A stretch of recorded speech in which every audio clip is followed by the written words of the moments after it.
Hello everyone, welcome to my new YouTube channel study with Amya. मैं आपकी नई YouTuber हूँ। आपने अभी तक अगर मेरा चैनल सब्सक्राइब नहीं करा तो जल्दी जाइए और सब्सक्राइब करिए। मेरे चैनल पे आपको सभी एनसीईआरटी बुक्स के एक्सप्लेनेशन वीडियो के साथ मिलेंगे, तो जाइए और जल्दी से सब्सक्राइब करिए। आज का टॉपिक और आज के चैप्टर का नाम है, क्लास 12 का चैप्टर नंबर फर्स्ट है, distribution, density, growth and composition. As we know कि India is the second most populous country after China. यानी चाइना जो हमारी आती है वो आती है फर्स्ट नंबर पे, और सेकंड आती है हमारी पॉपुलेशन इंडिया आती है किस नंबर पे? सेकंड नंबर पे। ठीक है। एंड थर्ड कंट्री है हमारी यूएसए। थर्ड कंट्री हमारी कौन सी है? यूएसए। तो ये 3 वर्ल्ड की वो कंट्रियां हैं जो सबसे ज्यादा पॉपुलस हैं। ठीक है। अब हम बात करते हैं problems caused by high population. अच्छा, अगर आप इन नोट्स को पढ़ लेते हो ना, एक रात पहले भी पढ़ोगे तो भी क्लियरली आराम से एग्जाम, बहुत अच्छा एग्जाम देके आओगे। आई कैन गारंटी यू 100 में से 90 मार्क्स अप्रोक्सीमेटली मिलेंगे ही मिलेंगे, क्योंकि यहाँ पर हम क्या करेंगे, इंपॉर्टेंट पॉइंट्स के बारे में डिस्कस करेंगे। ठीक है। जैसे फॉर एग्जाम्पल मान लीजिए, अच्छा, प्रॉब्लम्स कॉज्ड हाई पॉपुलेशन की वजह से क्या क्या आ रही है? प्रेशर आ रहा है लिमिटेड सोर्सेज पे। मान लो कि सोर्सेज लिमिटेड है, पानी लिमिटेड है, लैंड लिमिटेड है, लेकिन अगर उस पर ज्यादा पॉपुलेशन है तो क्या आ रहा है? उस पर एक तरीके का दबाव पड़ रहा है, नहीं प्रेशर पड़ रहा है। ठीक है। Create many socio economic problems. Socio economic problem कैसे? जैसे फॉर एग्जांपल पॉल्यूशन, ज्यादा पॉपुलेशन होगी, इंडस्ट्रियल एरिया बढ़ेगा, कंज्यूमनेस ज्यादा होगी, एयर वाटर में पॉल्यूशन ज्यादा आएगा। ठीक है। साथ ही साथ पुअर एजुकेशन सिस्टम होगा, इंक्रीज कास्ट ऑफ लिविंग होगा, मतलब एक तरीके से जो रहने का सिस्टम है वो भी बहुत ज्यादा होगा। बहुत ज्यादा क्या होगा? क्राउडेड हो जाएगा। बहुत ज्यादा एरिया क्या हो जाएगा हमारा? क्राउडेड हो जाएगा। Is that clear? एक नोटबुक और पेंसिल ले लीजिए और मेरे साथ साथ इन नोट्स को क्या करते जाइए, साथ के साथ अपने नोट्स भी बनाते जाइए। अब क्वेश्चन आता है हमारा डिस्ट्रीब्यूशन ऑफ पॉपुलेशन का, कि हाईएस्ट स्टेट कौन सा है पॉपुलेशन का इंडिया में? तो 1 मार्क में हम आराम से कर देंगे यूपी, यानी उत्तर प्रदेश हमारा जो है वो हाईएस्ट पॉपुलेशन है। सेकंड है हमारा महाराष्ट्र, थर्ड है हमारा Bihar, fourth one is West Bengal and fifth one is Andhra Pradesh. Is that clear? तो हम इन्हें सीक्वेंस वाइज याद कर लेंगे। पहले उत्तर प्रदेश, फिर महाराष्ट्र, फिर बिहार, फिर वेस्ट बंगाल एंड फिर Andhra Pradesh. Is that clear? तो ये कौन से स्टेट्स हैं जो पॉपुलेशन में हाई है, यानी जिनकी जनसंख्या क्या है? बहुत ज्यादा है।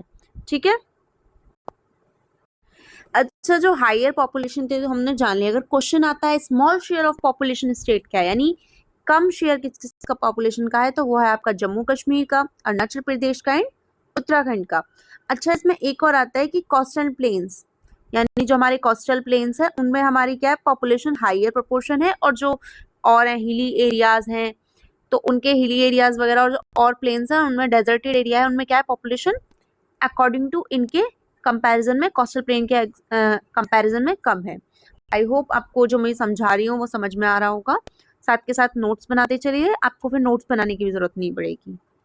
अच्छा स्टूडेंट्स, इस टॉपिक पे ध्यान देना, ये बहुत ही इंपॉर्टेंट टॉपिक है और इसमें से क्वेश्चन भी आता है कि ऐसे कौन से रीजंस होते हैं कि लोग पहले मैं टॉपिक क्लियर कर देती हूँ, अर्बन रीजन वाला। अर्बन रीजन यानी वो ऐसे कौन कौन से सिटीज हैं या ऐसे कौन कौन से रीजन हैं जहाँ पर पॉपुलेशन ज्यादा है, तो वो है आपके सिटी कौन कौन से हैं? दिल्ली, मुंबई, कोलकाता, बेंगलुरु। अच्छा, इसमें आपने एक चीज नोटिस करी हो, ये चारों ही सिटीज क्या है? मेट्रोपॉलिटन सिटीज है। यानी मेट्रोपॉलिटन सिटीज वो होते हैं जिनकी 5 करोड़ से ऊपर आबादी होती है, इंडस्ट्रियल मतलब वेल डेवलप्ड होते हैं एक तरीके से। तो आप देखिए ये चारों ही सिटी क्या है? डेवलप्ड है, बहुत ज्यादा डेवलप्ड है। अच्छा, ऐसा क्यों है कि सिर्फ इन्हीं सिटीज को लिया गया है? मतलब यही सिटीज हैं जिनमें हाईयर कंसंट्रेशन ऑफ पॉपुलेशन यानी आबादी बहुत ज्यादा है, because of industrial development.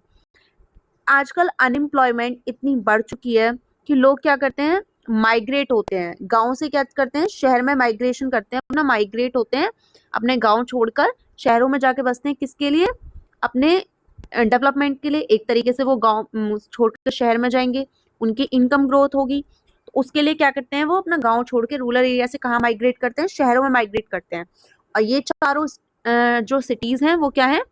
Industrially बहुत ही डेवलप्ड सिटीज हैं। यहाँ पर लोगों को काम मिलने के चांसेस ज्यादा होते हैं, इंडस्ट्रीज ज्यादा होती हैं, तो यहाँ पर वर्कर्स ज्यादा चाहिए होते हैं, तो लोग क्या करते हैं? रूरल से सिटीज में क्या कर देते हैं? माइग्रेशन कर देते हैं, ताकि वो क्या कर सके? वेल सोर्स ऑफ इनकम पा सके और फिर क्या कर सके? गुड इनकम जनरेट कर सके। ठीक है। नेक्स्ट है आपका डेंसिटी ऑफ पॉपुलेशन, यानी जो आबादी है उसका घनत्व कितना है। तो अगर हमें डेंसिटी ऑफ पॉपुलेशन निकालनी होती है तो डेंसिटी ऑफ पॉपुलेशन की डेफिनेशन आ जाती है 1 मार्क क्वेश्चन में, that density of population expressed as a number of persons per unit area. यानी जो डेंसिटी ऑफ पॉपुलेशन कैसे निकाली जाती है, तो हमारी डेंसिटी ऑफ पॉपुलेशन थी 382 स्क्वायर किलोमीटर 2011 में। हमारी एनसीईआरटी बुक में, जो आपके पास एनसीईआरटी बुक है उनमें क्या है, पुराना डेटा दे रखा है, तो पुराने डेटा के हिसाब से 382 पर्सन्स है कब, 2011 में। बट जो भी प्रेजेंट का डेटा है उसके हिसाब से 481 पर स्क्वायर किलोमीटर है। और ये कब का डेटा है आपका, 2023 का। अच्छा, ये पॉपुलेशन पता करना, पॉपुलेशन कितनी है, कौन से एरिया में है, क्या डेंसिटी है, ये सब चीज़ें कौन करता है, सेंसस ऑपरेशन के थ्रू होती हैं। पहला सेंसस ऑपरेशन हमारा 1872 में स्टार्ट हुआ था, लेकिन वो कंप्लीट हुआ था 1881 में। और ये तब से लेकर आज तक हर 10 साल में कंडक्टेड कराया जाता है। और ये किसके अंदर आता है, ये गवर्नमेंट ऑफ इंडिया के आर्टिकल 246 के अंदर आता है। और ये किससे रिलेट करता है, ये home affairs of government of India से वो करता है। ठीक है, इसके हेड जो होते हैं वो कौन होते हैं, वो सेंसस कमिश्नर होते हैं। ठीक है, now move to the next topic. अब नेक्स्ट टॉपिक पे चलते हैं। डेंसिटी क्या है ये भी समझ लिया, डेंसिटी कैसे निकालते हैं ये भी समझ लिया। अब टॉपिक है हाई डेंसिटी कौन कौन से स्टेट्स में है। तो हाई डेंसिटी है हमारी बिहार में, वेस्ट बंगाल में और उत्तर प्रदेश में। तो हाई डेंसिटी कहाँ है, बिहार में, वेस्ट बंगाल में और उत्तर प्रदेश में। ठीक है, और पेनिनसुलर यानी जो हमारा देखो मैप है, मैप में जो नीचे का पार्ट होता है, आपने देखा होगा हमारा मैप कैसा होता है, ऐसे ऐसे कुछ होता है ना। इसका जो पेनिनसुलर पार्ट होता है, यानी जो नीचे की तरफ केरला वगैरह के जो एरिया होते हैं, तमिलनाडु वगैरह, तो इस एरिया में ये होता है हमारा पेनिनसुलर पार्ट का। तो पेनिनसुलर पार्ट के ऐसे कौन कौन से स्टेट है जिनकी हायर डेंसिटी है। तो पेनिनसुलर पार्ट के स्टेट है आपका केरला और तमिलनाडु, यानी फर्स्ट वन है आपका केरला और आपका सेकंड वन है तमिलनाडु। इनमें क्या है, हायर डेंसिटी है किसकी, पॉपुलेशन की। ठीक है, is that clear. Now let's move to the second topic. States के बारे में भी जान लिया, पेनिनसुलर पार्ट के बारे में भी जान लिया। अब जानेंगे हम यूनियन टेरिटरीज के बारे में। हमारी यूनियन टेरिटरीज में सबसे ज्यादा पॉपुलेशन हाई किसकी है, अंडमान एंड निकोबार आइलैंड्स की। किसकी, अंडमान एंड निकोबार आइलैंड्स की। ठीक है, और स्टेट जिनकी लो डेंसिटी है, यानी जिनके अंदर कम मात्रा है पॉपुलेशन की, तो वो कौन कौन से हैं, Arunachal Pradesh, Sikkim and Mizoram. Arunachal Pradesh, Sikkim and Mizoram. Is that clear. अब टॉपिक है ग्रोथ ऑफ पॉपुलेशन आर, यानी जो पॉपुलेशन है उसमें ग्रोथ कैसे है, किस area. Growth of population is the change number of living in a particular area between 2 points of time. यानी ग्रोथ ऑफ पॉपुलेशन कैसे चेक करते हैं, जैसे एक गिवन टाइम है, हमें टाइम दे रखा है, देखो 2001 मान लो, 2001 से लेके 2011 के बीच में जो वहां की ग्रोथ में आया होगा चेंज, मतलब पहले वहां पर मानो एक एरिया है जहाँ पर 100 लोग रहते थे, कब, 2001 में। अब वहां पर 200 लोग हो गए, तो कैसे हुआ 2011 में, तो यहाँ पर कितने का चेंज आया, यहाँ पर 100 क्या हो गए, इंक्रीज हो गए। ठीक है, तो इसी तरीके से जो एक गिवन पीरियड ऑफ टाइम के बीच में जो पॉपुलेशन में चेंज आता है, जो ग्रोथ होती है, तो वो होती है growth of population. Is that clear. अब बात कर लेते हैं, पॉपुलेशन ग्रोथ के 2 कंपोनेंट्स होते हैं। पहली बात तो नेचुरल यानी प्राकृतिक ग्रोथ होती है, दूसरी होती है इंड्यूस्ड ग्रोथ। ठीक है, तो अब इसके बारे में हम कब डिस्कस करेंगे, आगे डिस्कस करेंगे। ठीक है, तो वीडियो को स्किप मत करो और कंप्लीटली देखो इसे। फर्स्ट है आपकी natural. It is analysed by, it is है, गलती से एरर हो चुका है, it is analysed by crude birth rate and death rates. ये कैसे पता लगाई जाती है, जैसे पर्टिकुलरली हम एक एरिया में पता करेंगे कि इस एरिया में कितने बर्थ रेट हुए, मतलब कितने बच्चे पैदा हुए और कितने लोगों की डेथ हुई, तो वो क्या होती है हमारी नेचुरल। तो वो हमारी ग्रोथ ऑफ पॉपुलेशन कैसी होती है, नेचुरल पॉपुलेशन ऑफ ग्रोथ होती है। सेकंड है हमारी इंड्यूस्ड। इंड्यूस होती है जैसे लोग किसी भी एक रीजन की वजह से, या तो वहाँ का पानी अच्छा नहीं है, क्लाइमेट अच्छा नहीं है, या वहाँ पर अनडेवलपमेंट है या फिर वहाँ पर इनकम अच्छी नहीं है, सोर्स ऑफ इनकम अच्छी नहीं है, तो लोग क्या करते हैं वहाँ से माइग्रेशन कर देते हैं। फॉर एग्जाम्पल मान लीजिए कुछ एरियाज ऐसे हैं जो फुली डेवलप्ड नहीं है। फॉर एग्जाम्पल बिहार से बहुत सारी पॉपुलेशन क्या है यूपी में और दिल्ली में क्या करती है, माइग्रेट करती है वहाँ के इंडस्ट्रियल एरिया में वर्क करने के लिए, है ना, और अपने डेवलपमेंट करने के लिए। तो वो क्या होती है, हमारी इंड्यूस में आती है।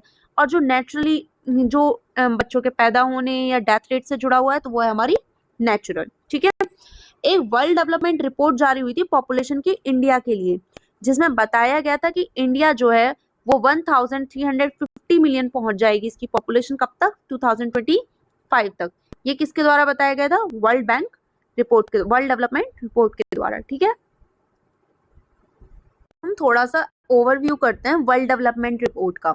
तो ये जो वर्ल्ड डेवलपमेंट रिपोर्ट जो होती है ये 1978 से पब्लिश हो रही है। और इसका क्या होता है, ये किस किस उसको टॉपिक को करती है, ये एग्रीकल्चर के ऊपर, यानी आपके एग्रीकल्चर से रिलेटेड जितने भी इश्यूज होते हैं ये उस पर अपनी रिपोर्ट को करती है। यूथ से रिलेटेड, यानी जो नए युवा हैं उनसे रिलेटेड।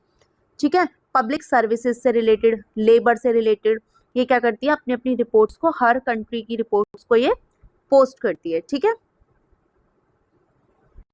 आपकी जो फेज 1 है वो द पीरियड ऑफ कब से लेकर 1901 से लेकर 1921 तक।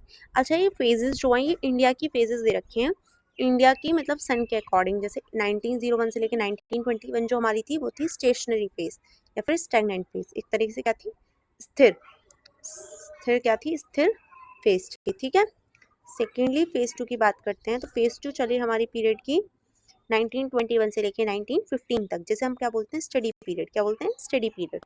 फेज 3 ये वो मतलब पॉपुलेशन थी जब से पॉपुलेशन बहुत ज़्यादा बढ़नी स्टार्ट हो गई। 1951 से लेके 1981 के बीच में क्या हुआ, एक्सप्लोशन हुआ पॉपुलेशन का बहुत ज़्यादा। और 1981 से लेके आज तक क्या है, हमारी पॉपुलेशन क्या है, बढ़ती ही जा रही है, बढ़ती ही जा रही है, ग्रोइंग पे है। किस पे है, ग्रोइंग पे, यानी इंक्रीजिंग पे है। ठीक है, अब हम बात करते हैं बहुत ही इंपॉर्टेंट टॉपिक की, और बहुत ही इंपॉर्टेंट जो हमारा वो है पॉपुलेशन कंपोजिशन।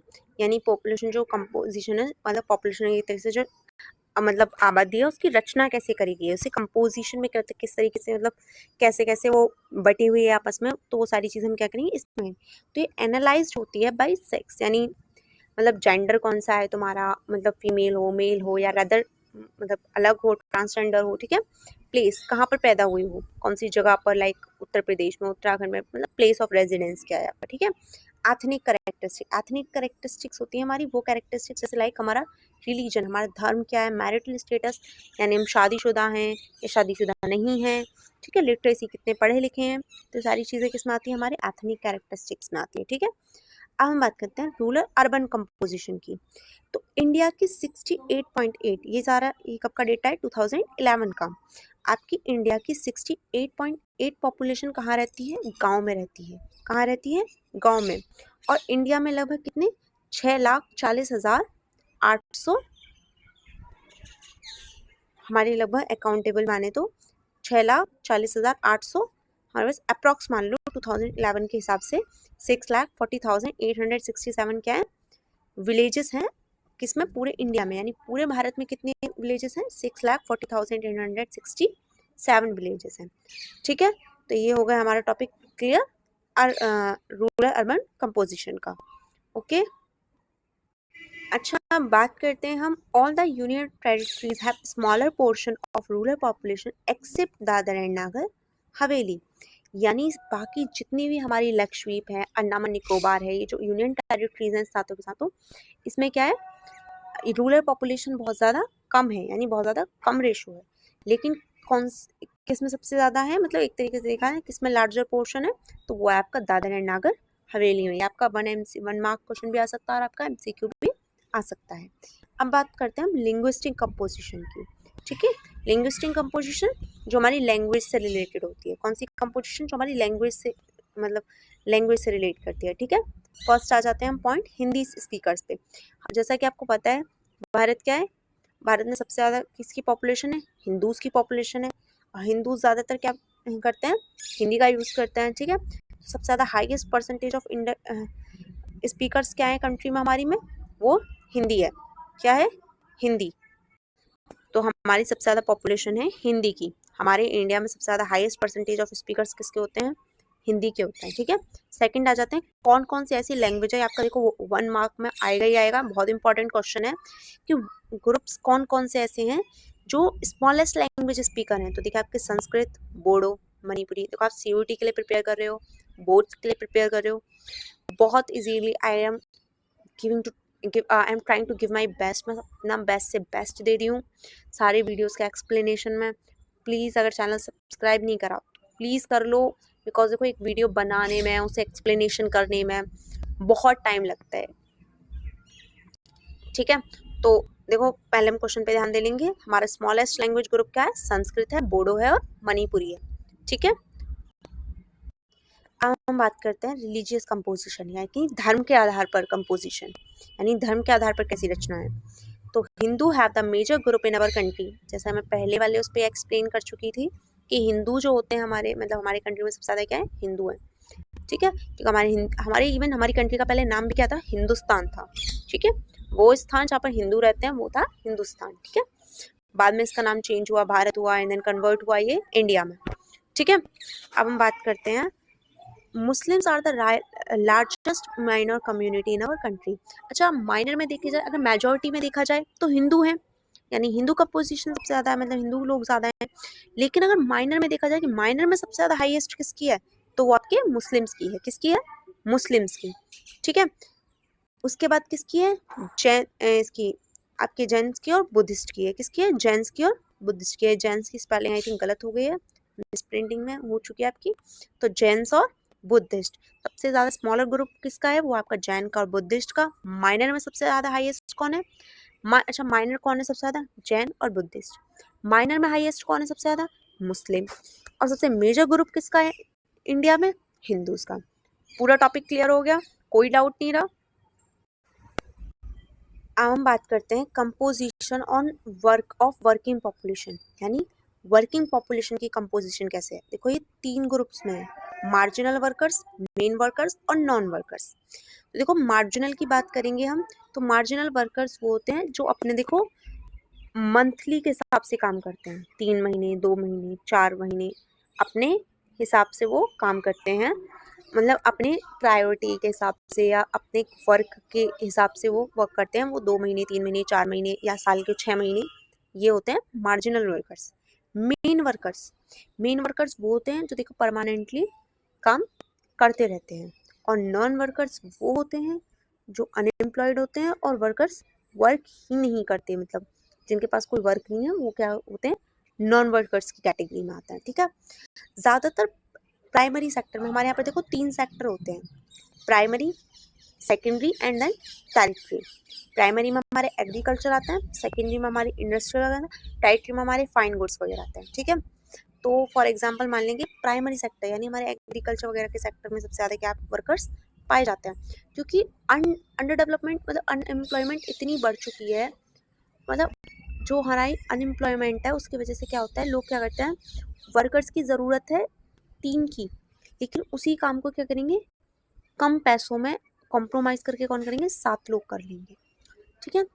तो जो हमारी ये जो अनएम्प्लॉयमेंट है वो मेन रीज़न है किसका? नॉन वर्कर्स का मान लीजिए, मार्जिनल वर्कर्स का मान लीजिए, ठीक है। और सबसे ज़्यादा प्राइमरी सेक्टर में क्या माने जाते हैं वर्कर्स, सबसे ज़्यादा किसमें इंक्लूड होते हैं? आपके प्राइमरी सेक्टर में, ठीक है। So which sector has the highest population of workers? तो वो है हमारा primary sector. Is that clear? And then बात करते हैं हम प्रमोटिंग जेंडर्स एंड एक सेकेंड,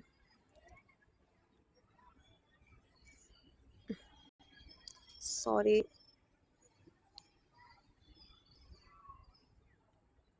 एक second, give me a minute, ठीक है। अब बात करते हैं हम promoting gender साइंटिफिटी through Beti Bachao Beti Padhao social campaign. अच्छा, एक सोशल कैंपेन स्टार्ट हुआ था जिसका नाम था बेटी बचाओ बेटी पढ़ाओ कैंपेन, ठीक है। अच्छा, इसके मोटिव्स क्या थे? क्वेश्चन आ जाता है, 4 मार्क का आ जाए, 2 मार्क का आ जाए, 3 मार्क का आ जाए एंड इवन 5 मार्क्स का आ जाए, कि क्या क्या मोटिव्स थे बिहाइंड बेटी बचाओ बेटी पढ़ाओ कैंपेन के। तो वो था treat every gender with equality, यानी सारे जेंडर्स को क्या करना है, हमें इक्वली ट्रीट करना है। कोई बॉयज़ के लिए अलग वो नहीं होंगे, कोई स्पेशल लॉ, कोई स्पेशल ट्रीटमेंट नहीं होगी, गर्ल्स के लिए कोई अलग ट्रीटमेंट नहीं होगी, या रेदर नॉट फॉर से के लिए कोई, यानी ट्रांसजेंडर्स के लिए कोई भी अलग वो नहीं होंगे, सबके रूल्स, सबका ट्रीटमेंट क्या होगा, इक्वालिटी वाइज होगा। सेकंड है also stopping inhuman actions like foeticide and female intention, यानी जो मतलब फीमेल्स के साथ जो फॉर्टिसाइड होता है, देखो फीमेल इन्फेक्टिसाइड होता है, उसको भी क्या करना था, ये स्टॉप करना था, ऐसे एक्ट्स को बंद करना था। सेफ गार्डिंग गर्ल चाइल्ड, बेटियों को बचाना, बेटियों को पढ़ाना, इस चीज़ को क्या करा गया, मद्देनजर रखते हुए क्या करा गया, कैंपेन स्टार्ट करा गया, वो था ये। Promotion of girls in field of education, promotion एक तरीके से औरतों को बढ़ावा देना, लड़कियों को बढ़ावा देना, एजुकेशन प्रोवाइड करवाना, उन्हें इक्वालिटी दिलवाना और उनके अधिकार समान माने जाना। ठीक है, तो इस कैंपेन का क्या मोटिव था, इस कैंपेन का यही मोटिव था। ठीक है, अच्छा इस कैंपेन का मोटिव क्या था, ये तो हमने पढ़ लिया। अब हमने पढ़ा है कि बेटी बचाओ स्टार्ट कैसे हुआ, कहाँ से हुआ। तो बेटी बचाओ अभियान जो था वो स्टार्ट हुआ था 22 जनवरी को 2015 को पानीपत के आपके हरियाणा में, जो किसके द्वारा करा गया था, हमारे प्रधानमंत्री नरेंद्र मोदी के द्वारा। ठीक है, और ये कब हुआ था, international day of the child के वाले दिन ये 22 जनवरी को 2015 में हुआ था। आई होप आपको मैंने जितना भी टॉपिक समझाया वो समझ में आया होगा, जितने भी देखो मेन पॉइंट्स हैं, चाहे तुम CUT के लिए प्रिपेयर कर रहे हो, चाहे बोर्ड्स के लिए प्रिपेयर कर रहे हो, इसमें से आराम से नोट्स बना सकते हो, आराम से याद कर सकते हो। एंड देन मैंने पूरा एक्सप्लेनेशन भी कराया चैप्टर का। आई होप आपको मेरी वीडियो पसंद आई होगी। So please please please subscribe my channel, बिना सब्सक्राइब करे मत जाना। ओके, और लाइक करना, शेयर करना, और अपने दोस्तों के साथ भी शेयर करो जो 12th क्लास में ही पढ़ रहे हैं, NCERTs पढ़ने में जिनको बहुत लॉन्ग वीडियोस होती हैं और उन्हें बहुत ज़्यादा टिपिकल हो जाता है उसे समझना। तो मैंने कोशिश करी है मैं शॉर्ट से शॉर्ट वे में इंपॉर्टेंट से इंपॉर्टेंट पॉइंट्स को निकाल कर और उन्हें अच्छे से एक्सप्लेन कर पाऊँ। Okay, thank you so much and don't forget to subscribe my channel.